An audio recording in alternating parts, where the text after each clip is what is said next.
Mr. Deputy Chairman, I give my support to the bill.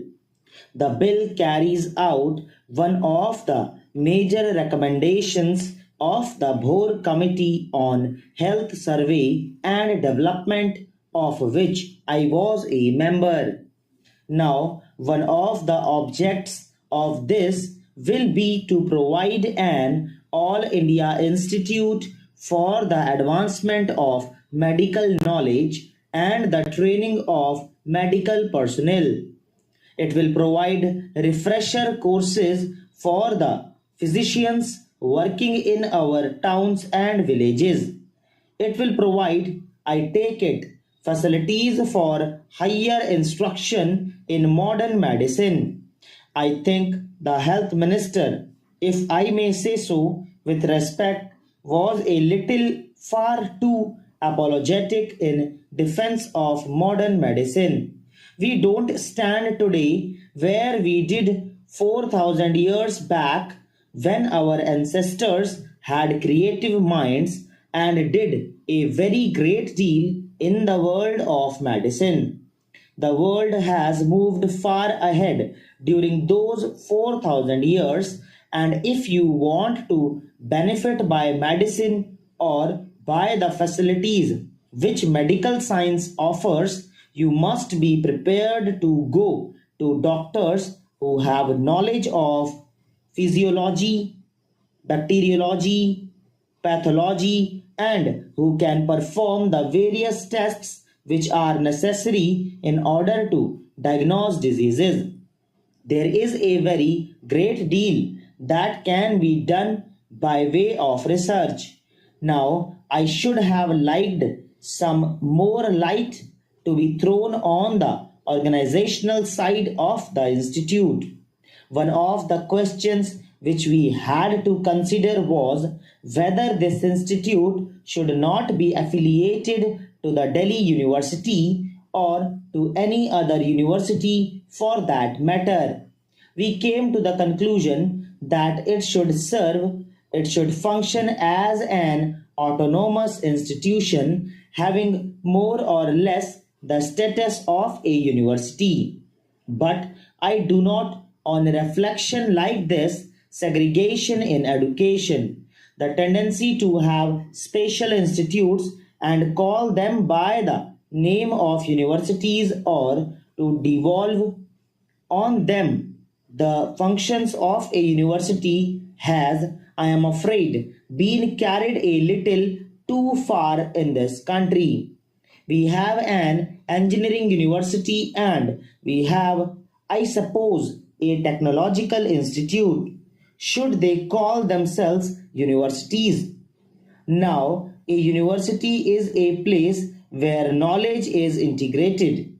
It is a place where you have researchers and professors of various branches of knowledge working and cooperating together for the advancement of learning. It is an advantage to have a big institution of a specialized character affiliated to a university. I wish, therefore, that a decision had been taken to affiliate it to the Delhi University, which I believe is a federal university, and if necessary, the constitution of the Delhi University could have been modified for that purpose. Another thing that I would like to say is this. I have gone through the bill and I find that far too much has been left to be filled up by the rules to be made by the executive government.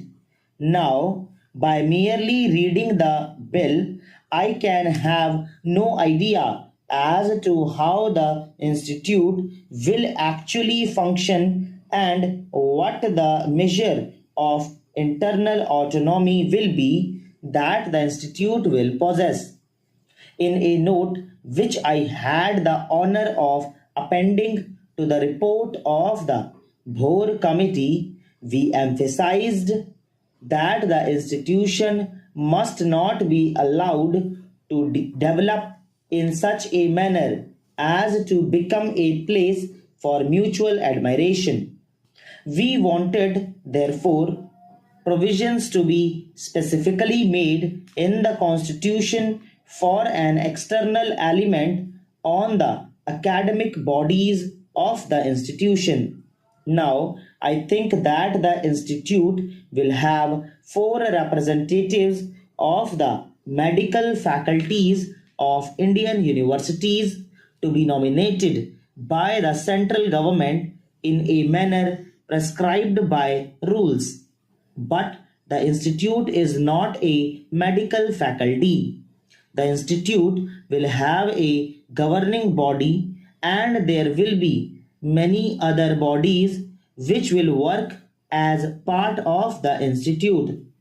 What I have in mind is that on the academic bodies which will frame the curricula and which will be responsible for the conduct of examination and for prescribing all the standards, there should be representation of an expert character provided in the constitution itself. I should like, Mr. Deputy Chairman, the position to be clarified in this respect by the Health Minister. What is the intention of the government in regard to this matter? How do they propose to constitute the bodies which will be responsible for the framing of the curricula, for prescribing the courses, and for the laying down of academic standards, and how do they propose to maintain a liaison between this institute and various medical bodies in the country?